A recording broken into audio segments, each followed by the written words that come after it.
Muy buenas tardes, esto es Sobre el Tapete, soy Carolina Cifuentes y hoy vamos a hablar del fenómeno El Niño. Vamos a hablar un poco si estamos preparados, tú en casa has conversado con tu familia, con tus hijos, con tu esposo, con tu esposa, con tu pareja, sabiendo qué hay que hacer y preparándonos para este fenómeno.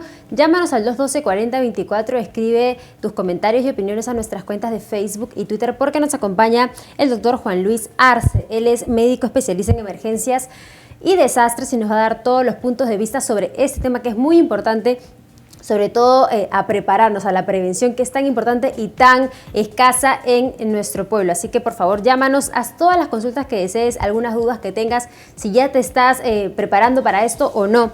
Más adelante también vamos a hablar de cómo alimentarnos para evitar el sobrepeso.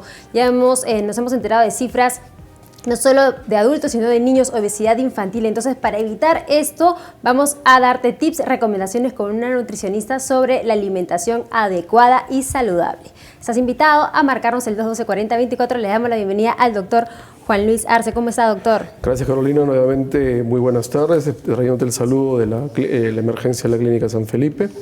Siempre a todas las órdenes y todas las necesidades de nosotros. Cada semana nos enteramos que los líderes de opinión, autoridades, incluso muchas autoridades del gobierno dicen que se está haciendo algo, sobre todo en las zonas más vulnerables. En general, ¿cómo tenemos que prepararnos? ¿Qué es el fenómeno El Niño para quienes no lo recuerdan o no lo tienen muy claro? Perfecto. El fenómeno del Niño es un fenómeno climatológico por el cual se calientan las aguas del litoral.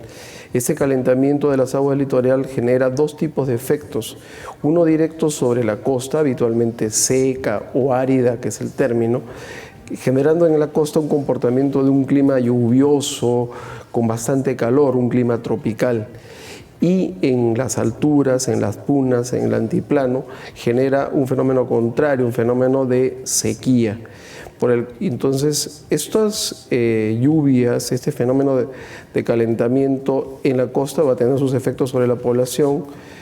Estas lluvias van a incrementar el caudal de los ríos que desembocan en el mar, produciendo incremento en su caudal propiamente dicho, en sus cauces, y provocando desbordes y los ya conocidos huaicos.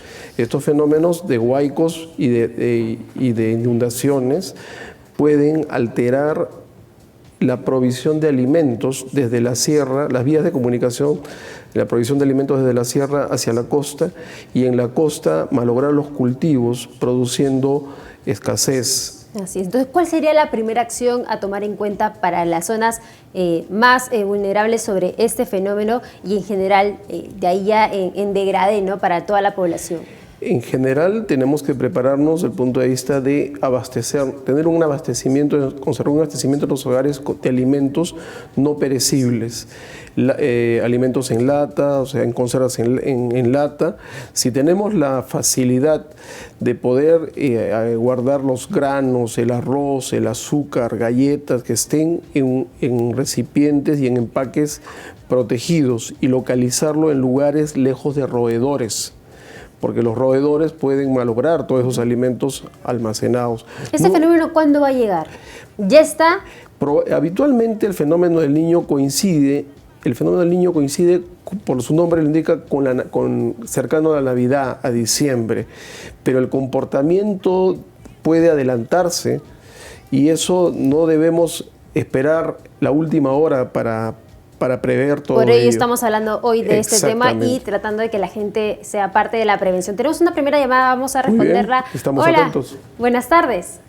Buenas tardes. ¿Cómo estás? ¿Tu nombre? Señorita Carolina. Mi nombre es Elizabeth Flores. Elizabeth, te escuchamos. Cuéntanos, ¿ya estás hablando de este tema en casa, en tu oficina, en el trabajo, con la gente que ves diariamente o no? Bueno, en primer lugar, quiero felicitarlos por darnos esta opción a la población, porque sí es bien cierto, en todos lados escucho, hasta mi hijo ya en la secundaria escucha la prevención, todos hablan del nombre prevención, pero nadie nos dice en qué prevenir, qué hacer. Acabo de escuchar al doctor que dice, pues no, los alimentos no perecibles. Gracias por ese consejo. Voy a abastecerme pues de atún, de conservas, de granos, como dice, fijar. Pero por decir, en medicamentos, así como yo tengo una mochila salvadora, que la voy a necesitar si pasa algún sismo, ¿qué podría necesitar en extra o qué medicamentos? Porque sé que esta consecuencia del fenómeno del niño también trajo algunas enfermedades bacterianas, ¿no? Diarreas y todas esas cosas. Entonces quisiera saber qué medicamentos podría almacenar, guardar en caso, ¿no?, de alguna emergencia, y también, pues, no, otros consejos. Y muchísimas gracias por darnos esta opción. Gracias a ti, Elizabeth, por escucharnos, por vernos y hacer estos comentarios tan importantes, porque ha dado puntos muy claves, Elizabeth, ¿no?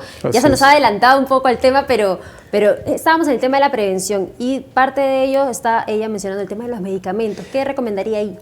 Elizabeth ha dicho algo muy claro. Cuando enfrentamos los desastres, hay la fase, el pre, y en el pre es la prevención, son las acciones para mitigar, para evitar que el fenómeno sea mayor. Y del punto de vista de nosotros, en nuestros hogares, es la preparación. En cuanto a la pregunta específica de Elizabeth, que mencionó qué medicamentos, en primer lugar, le diría que tengamos a mano lo que vamos a hacer uso de repente, que son las pastillas que se utilizan para purificar el agua, ¿no? Estas pastillas se pueden comprar en las farmacias. ¿Cómo voy? ¿Cómo pido esas pastillas, por ejemplo? Pastillas purificadoras de agua. Simplemente decimos eso. Así es, pastillas purificadoras de agua, o en todo caso pedir acercarse a los centros del Ministerio de Salud para que nos den la orientación del caso.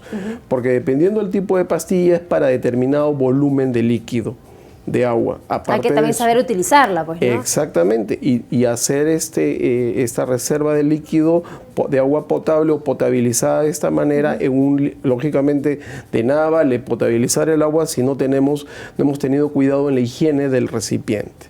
El otro punto es incrementar un poco el botiquín, tener a mano medicamentos para la fiebre, tener sales rehidratantes. ¿Y nos podrían dar esos nombres genéricos? Las sales rehidratantes, sobres sales rehidratantes. No les digo que tengan el suero oral en frasco, porque incrementa mucho volumen. Hay que ser prácticos también. Hay que ser prácticos. Tenemos el líquido y tenemos los sobres, que son de fácil almacenamiento, de fácil localización en nuestro botiquín. Tenemos que tener analgésicos como el paracetamol u otros antiinflamatorios, teniendo siempre en cuenta que algunos pacientes, algunas personas pueden ser alérgicas a los antiinflamatorios como el naproxeno, como conversábamos hace algún tiempo. El otro punto, estos analgésicos, estos antiinflamatorios, tenerlo en la presentación para adultos y para niños. ¿Cómo es el tema de almacenar medicamentos? Hay que tener cierto cuidado también. ¿Tienen un vencimiento de las pastillas, etcétera? Tenemos que primero considerar que esté en el recipiente adecuado, que esté localizado el botiquín en una zona que no sea el baño, que no sea la cocina, por la humedad o por el calor que puedan deteriorarse la conservación. Se piensa que el botiquín debe estar en el baño para mucha gente, ¿no? No es así. Eso es totalmente errado, está mal. Luego, tener mucho cuidado en la fecha de los vencimientos. Más adelante conversaremos de los efectos sobre la salud directamente en estas Sí, porque se ha hablado también de enfermedades. Vamos a responder otra llamada y seguimos tocando el tema de la preparación y la prevención con el fenómeno El Niño. Hola, buenas tardes. ¿Aló? Está ahí la llamada. ¿Cómo estás? ¿Tu nombre? Giselle Silva. Lisette, ¿de dónde nos llamas? De la Agustina, señorita. Te escuchamos, cuéntanos. Giselle, me dicen que Giselle. Quisiera preguntarle al doctor exactamente qué enfermedades son las que pueden venir con este fenómeno del niño, porque tengo una pequeña de 4 años que ella al mes y medio sufrió de rotavirus y de diarrea viral. Entonces, yo quisiera saber exactamente los nombres de las enfermedades, porque estoy viendo yo acá el programa y hablan, ¿no?, de que va a venir enfermedades con este fenómeno. Fundamental tu pregunta. Gracias, Giselle, por llamarnos desde el Agustino. Vamos de frente entonces a hablar de las enfermedades. ¿Cuáles vendrían? ¿Cuáles aparecerían?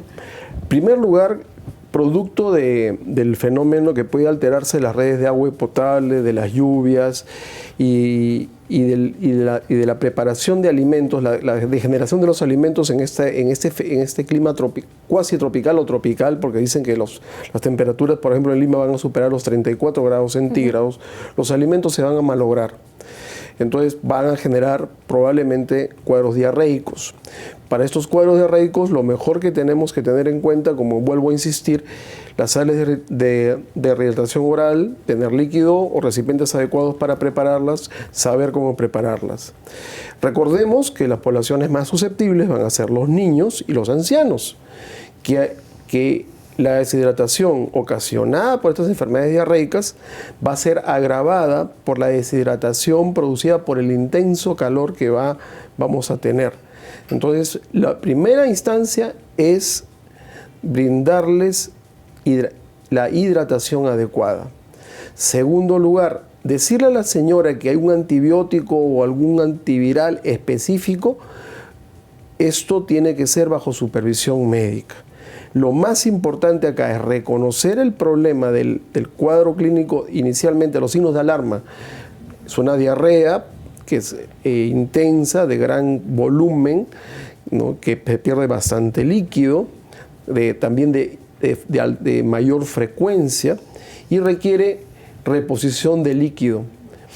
Mucho cuidado los signos de gravedad en los niños. Recuerden, es la ausencia del llanto, el niño va a estar muy quieto, va a estar con las mucosas secas, los ojos hundidos. Si es más chiquito, como decían las abuelas antes, se le hunde, ¿no?, la fontanela o la mollerita, ¿no? En los ancianos puede llegar a casos de alteración de la conciencia, de hablar de delirio, ¿no? Y no es porque esté anciano, con Alzheimer, sino es porque se ha perdido líquidos, se ha perdido sales, y esas sales generan un equilibrio interno en el cuerpo que se ha roto con la enfermedad. Ok, perfecto. En la primera llamada, Elizabeth mencionaba el tema de la mochila de emergencia y yo decía, ¿no?, cuando hablamos de sismos, se dice la mochila de emergencia, que Así igual es. Hace falta que todas las familias peruanas tengan una, por lo menos en casa. ¿Cree que hace falta, por ejemplo, tener dos? Ahora, por lo del fenómeno El Niño, que es distinto, ¿hay que tener otro tipo de insumos o no es necesario? A la mochila de emergencia yo le agregaría algo, ¿no? O sea, tengamos en cuenta que no sabemos el volumen de las precipitaciones que puedan tener, y dependiendo de los hogares, no todos los hogares tienen la protección o han sido construidos de la manera de estar protegidos para una lluvia muy intensa en sus techos, que se inunden. Tenemos que tener nosotros una suerte de plásticos o carpa, o un lugar donde nosotros dentro de nuestro hogar sepamos dónde podemos refugiarnos, o podemos tenerlo como un lugar de retén seguro para nuestras familias, donde poder refugiarnos en caso de que hubiera una inundación. Entonces cada familia debería tener una carpa, entonces, no solamente para entretenimiento, sino para un tema de emergencia fundamental. Carpa, sus bidones de líquido, sus paquetes de alimentos básicos. Recordemos que también estas lluvias intensas, como en alguna oportunidad ocurrió en la sierra, pueden ocasionar que derrumbes, obstrucción de cauces de las hidroeléctricas e interrupción de las líneas de energía e inclusive de las comunicaciones. No sabemos, esperemos realmente y deseamos que este fenómeno no vaya más allá, pero este fenómeno de clima tropical acompañado de esas tormentas no vaya a ser que inclusive se presenten anomalías climatológicas, llegando a casos extremos de pequeñas tormentas eléctricas, y esto produzca alteraciones como le digo, no solamente en la línea de abastecimiento de agua, sino en la línea de abastecimiento de energía y en las comunicaciones. Seguimos invitando entonces a nuestros televidentes a que nos llamen al 212-4024 o dejen sus comentarios en nuestras cuentas de Facebook y Twitter. Cuéntenos si todo lo que ya está mencionando el doctor Juan Luis Arce ya lo han pensado, ya lo sabían, ya están preparándose y tratando de prevenir esta situación extrema, ¿no? Porque nos ha presentado varios cuadros, ¿no? Y hay grados de... Así es. ¿Qué más tendríamos que tener en cuenta sobre el fenómeno del Niño? Otras enfermedades que se pueden producir, recordemos que va a haber cambios de temperatura, y estos cambios de temperatura van a ser extremos, y estos cambios de temperatura pueden producir en los niños y en los ancianos lo que es la insolación o golpe de calor. Eso le quería mencionar porque quizás algunos dirán, qué loco, qué bonito, harto sol, voy a ir a la playa y todo es diversión, ¿no? Pero no toman en cuenta el tema de salud. No puedes ir a la playa quizá, pero el tema de, por ejemplo, la capa de ozono ya no existe, entonces hay que protegerse, sobre todo, como ha dicho, niños y ancianos, ¿no? Así es, el golpe de calor y la insolación puede producir efectos, puede producir la muerte. Entonces debemos, como vuelvo a repetir, buscar siempre lugares protegidos del sol, protegidos de la radiación ultravioleta. Y acá hay dos cosas, ¿no? La radiación ultravioleta, como toda radiación, tiene la propia radiación y el calor que produce. Recordemos que Lima es muy húmeda y el calor que vamos a tener es un calor tropical propiamente dicho, húmedo, que va a ser asfixiante. Okay. Ahora, nos ven a nivel nacional. Eso, Lima, claro, está acá mucha población, ¿no? Todo el Perú unido, pero en otras zonas del país, ¿qué también se tendría que tener en cuenta? Cambiaría porque en la sierra, o sea, son varios escenarios. Así es. En la selva alta, en la selva baja, va a cambiar todo el perfil de la periodicidad y la intensidad de lluvias, también produciendo desbordes o produciendo en algunas zonas sequías. En la zona altoandina va a producir sequías, va a producir probablemente más frío. Y ellos viven de sus cultivos, entonces, ¿cuál sería ahí la recomendación? Porque también se dice, ¿no? Si estás en un lugar sumamente vulnerable, múdate o trata de ir a un lugar por un tiempo, ¿no? Eso es muy complicado. Tenemos que tener en cuenta que estos fenómenos, esperemos que no llegue a ocurrir el desastre, pero la movilización de personas es todo un cambio. Porque hay casos que, por ejemplo, se les lleva carpas al altiplano. En el altiplano las carpas no van, se les lleva bolsas de dormir, no van. Uno, por el tipo de refugios que se le está brindando, que no le va a solucionar el problema. Y otro, que la idiosincrasia, la cultura de esas personas no está acostumbrada para ello. Entonces, es la labor de las personas que hacen los fenómenos los procesos de prevención y de preparación para desastres, enseñarles a nuestros pobladores en todo el Perú a resolver sus temas, a prepararse para enfrentar ello, pero con sus recursos. Ahora, la idea de ahora no es alarmar y decir todo es un desastre, sino alertar de que pueden haber varios planos, varias consecuencias, ¿no? de situaciones. Entonces, por ejemplo, usted mencionaba el hecho de no exagerar con el tema de almacenar productos no perecibles. En el tema del agua, que es algo fundamental que también puede desencadenar otras enfermedades, ¿no? ¿Cómo hay que guardar el agua, por ejemplo? Vuelvo a insistir, los bidones tienen en primer lugar que no ser bidones cualquiera, que uno lo compra en la esquina y por aquí por allá, no. Tienen que ser bidones que tengan la garantía que el plástico, el material que está hecho no es un material tóxico o no es un bidón reciclable. ¿Cómo nos damos cuenta de eso? Preferible acudir a algún centro donde tengamos la garantía que ese bidón no procede de un material reciclable. Ha ocurrido casos que los bidones que se usan para muchas cosas son reciclables y no sabemos qué ha almacenado allí antes. Por más que lo lavemos con detergente y con ello y con el otro, no sabemos. Segundo lugar, que sean recipientes y bidones transparentes.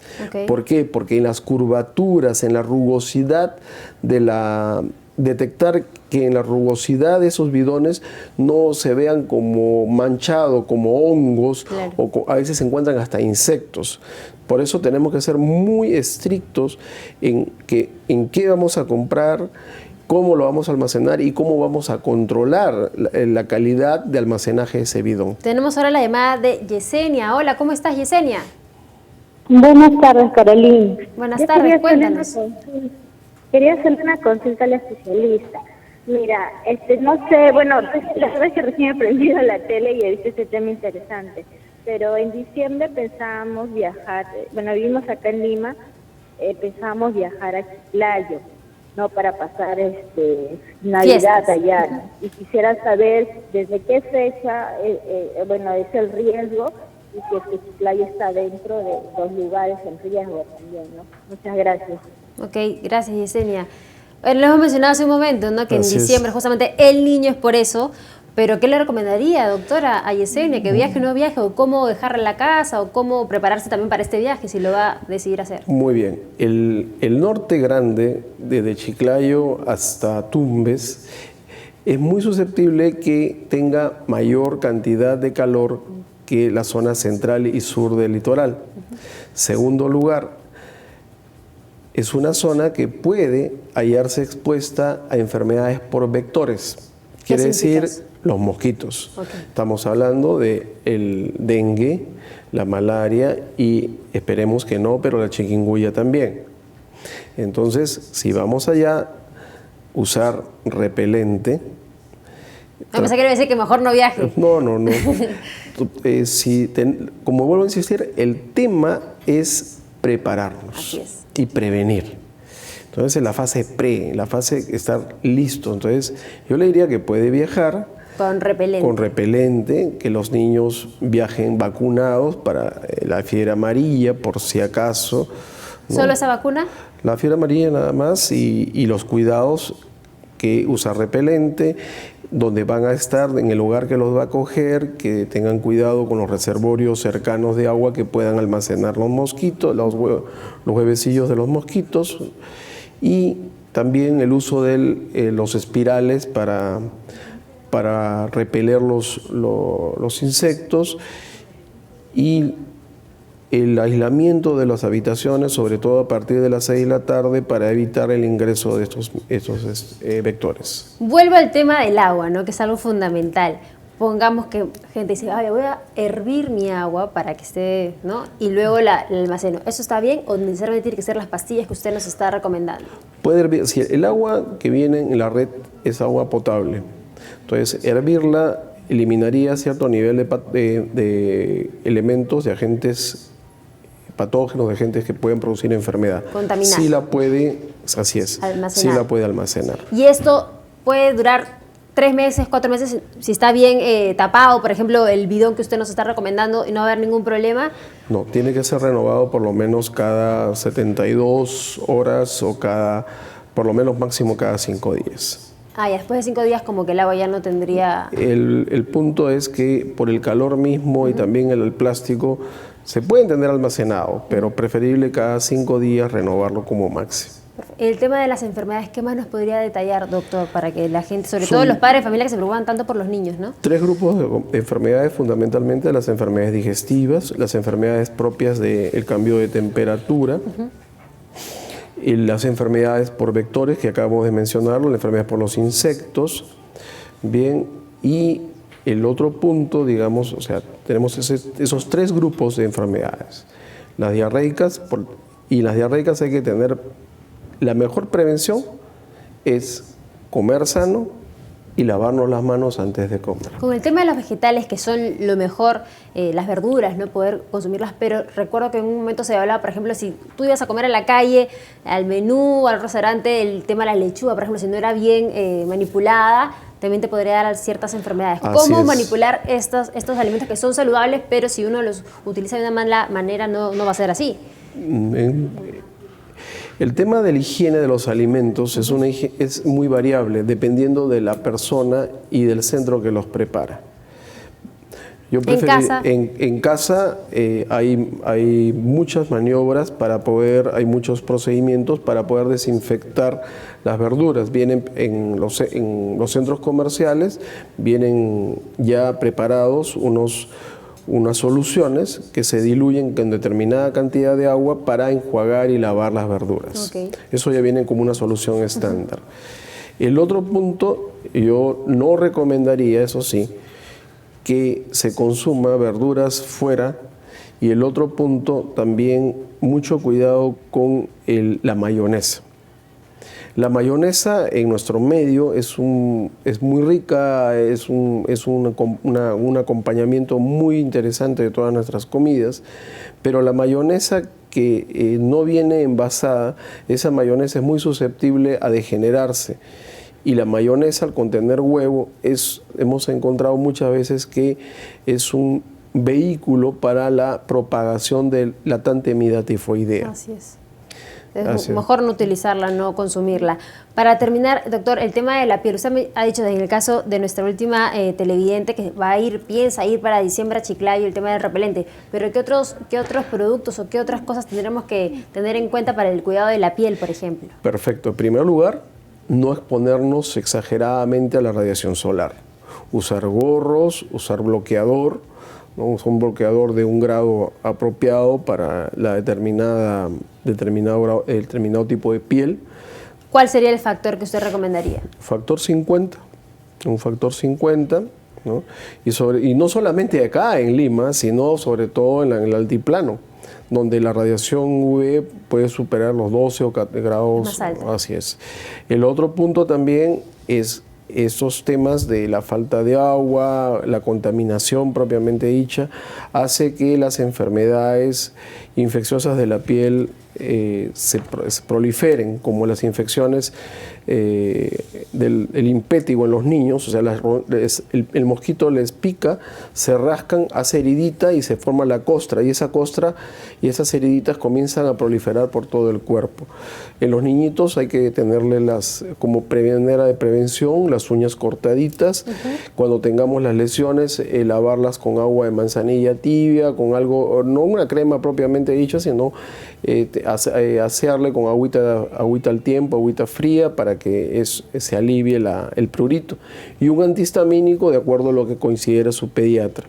Otro punto importante es el foco de las piscinas.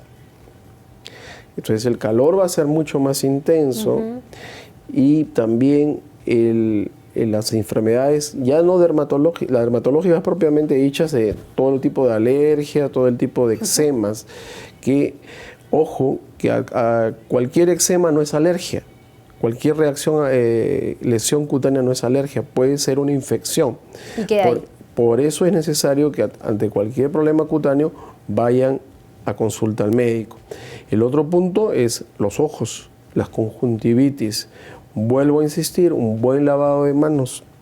Un buen lavado de manos, y si vamos a una piscina, que esta piscina reúna todas las acreditaciones y calificaciones, que sea una piscina segura, limpia y que tenga un proceso de desinfección muy estricto. Perfecto, doctor. Muchísimas gracias por todos los consejos y recomendaciones de la gente. ¿Dónde podría contactarse con usted directamente? Estoy a sus órdenes en la Clínica San Felipe, como soy el jefe de emergencia, al 219-0000, anexo 8453 y 8497. Muchísimas gracias. Ha sido el doctor Juan Luis Arce, médico especialista en emergencias y desastres. Muchas gracias. Hasta una próxima oportunidad.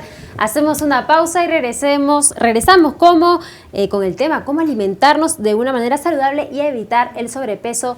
Luego de la pausa te lo contamos.